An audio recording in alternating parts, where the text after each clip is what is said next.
Hi everyone, my name's Mary Spender and welcome to my YouTube channel.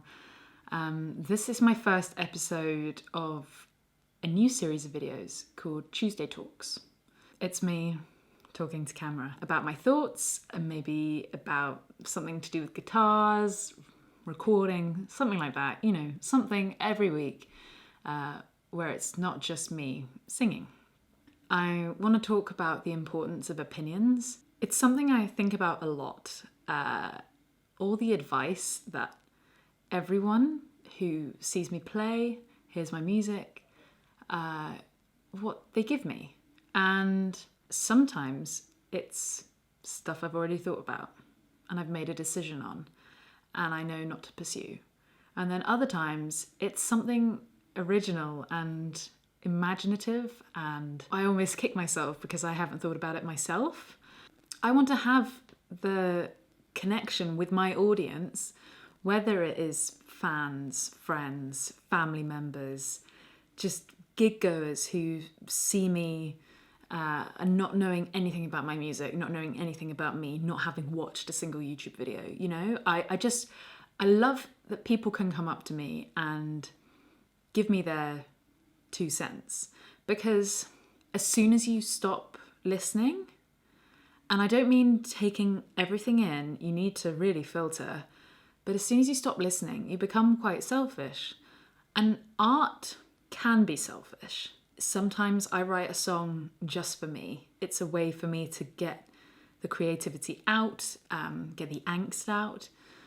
But when you share it with other people and you don't accept their opinion on it, then you're stepping into dangerous territory. Maybe there's some advice that I've heard a lot. If I had £1 for every time someone had told me to go on the X Factor, I'd be quite rich.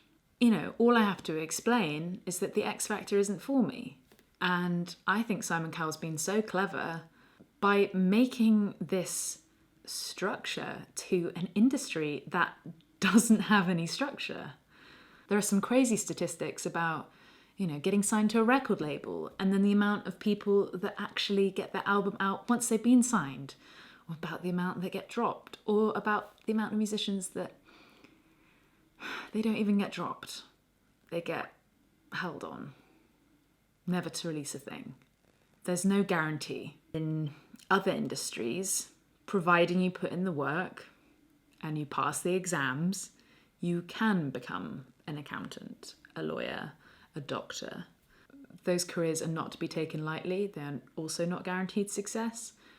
But the success rate of those people entering medical school and becoming doctors must be far greater than people going to university or going on a course to become a singer-songwriter. There's just a huge failure rate. And maybe that's because people don't really want to be it. Or maybe they like the dream of being a rock star, having that lifestyle. But for me, it's about being able to do it for a very long time.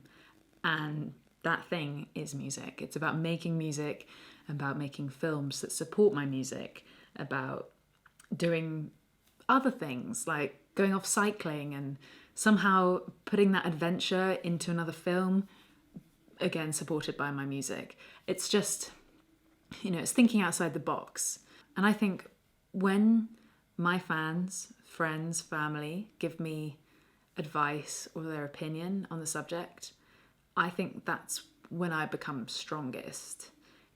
If it is negative feedback, you know, negative feedback's different. Maybe keep that to yourself. I can see what my audience want, whether that's from analytics on social media or people coming to a live show and clapping louder to a certain song than another song, or when I speak to people at the end of that show and they tell me a story about when they first heard a song or first saw a video or, you know, heard me on the radio. I respect my audience enough to listen.